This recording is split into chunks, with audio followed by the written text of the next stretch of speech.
嗨，大家好，我是爱做美食的于姐。今天家里来客了，天气寒冷，给大家分享一个鸳鸯火锅的做法，荤素搭配，经济又实惠。有海底捞的原汤牛肉锅，还有红油麻辣牛肉锅，花120块钱够10个人吃的哦。下面请跟我一起来操作吧。提前2个小时用凉水把宽粉先给它泡一下，用凉水泡的宽粉才收足哦。盆子里带肉的牛排是1斤半。昨天妹妹从西藏回来，给我带了50斤的牦牛肉，那边的牦牛肉35一斤，我给它切成小块，用制衡袋给它分住，每一袋是1斤半，每次吃的时候拿出来一袋，特别的方便。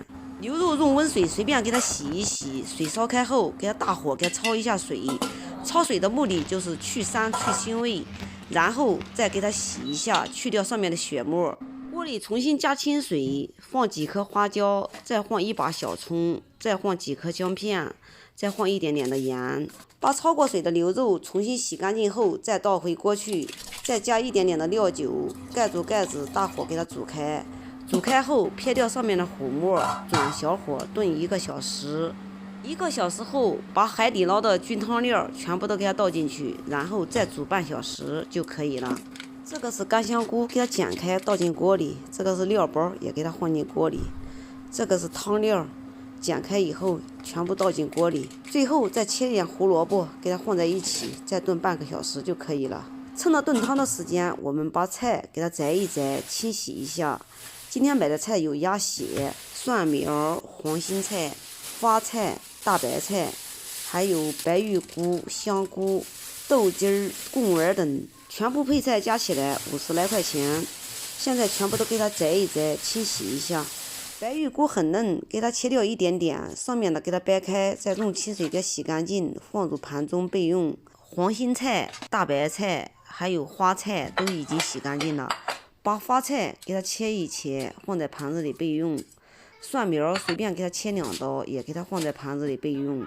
香菇切好以后，把豆皮随便切2刀，放在盘子里备用。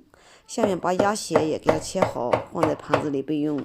配菜全部都切好以后，我们把贡丸放在盘子里，把粉条也给它捞起来备用。